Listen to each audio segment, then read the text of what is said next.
ብሩስ ዊልስ እንግዲህ እንደምታውቁት በተለያዩ ብላክበስተር ይዘት ባላቸው የሆሊውድ ፊልሞች ተውኗል።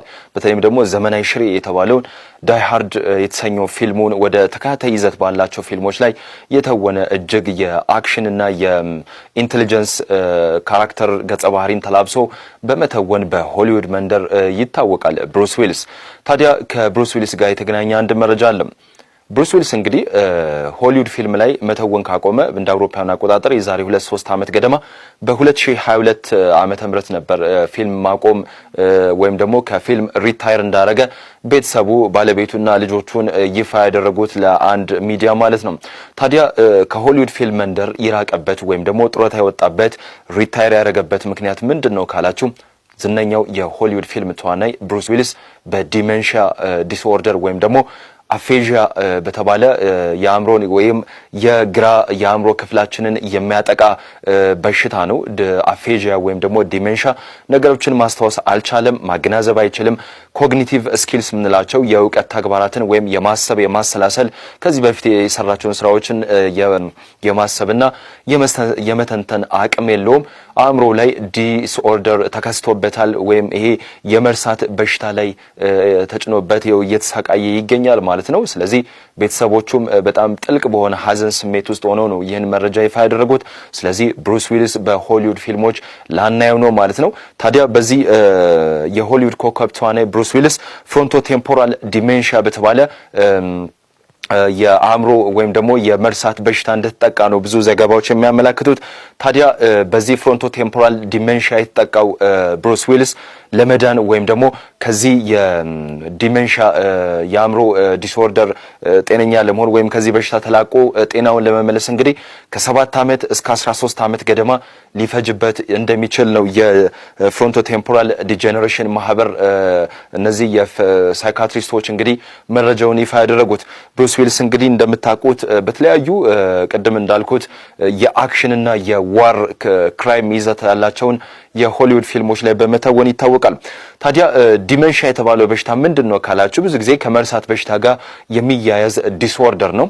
ታዲያ የግራ በኩል የአእምሮአችንን የሚያጠቃ ትልቅ በሽታ ነው።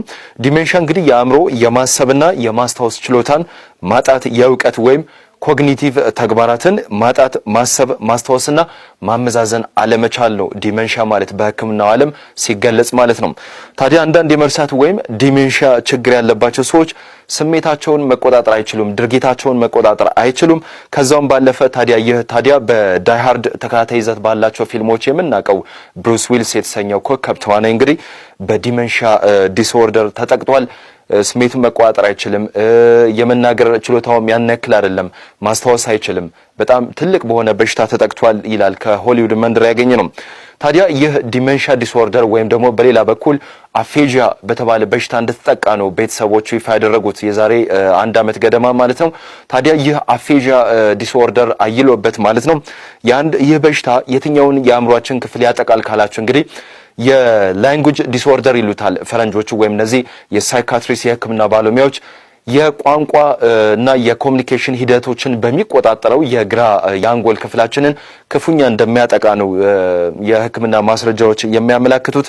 ታዲያ የአንድን ሰው የመግባባት የመረዳት የማንበብና የመጻፍ ችሎታን የሚጎዳ የቋንቋ መታወክ ወይም ዲስኦርደር ወይም ደግሞ ላንጉዌጅ ዲስኦርደር ይሉታል በሕክምናው ቋንቋ።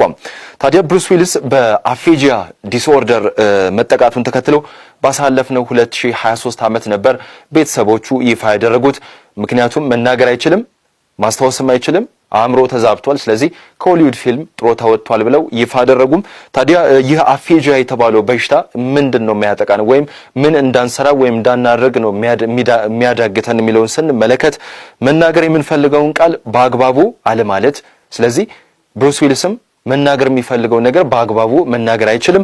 ሜሴጆች ወይም ከሰዎች ጋር በስነ ስርዓት ወይም ደግሞ በአግባቡ ኮሙኒኬት አያደርግም፣ አይግባባም ይላል መረጃው።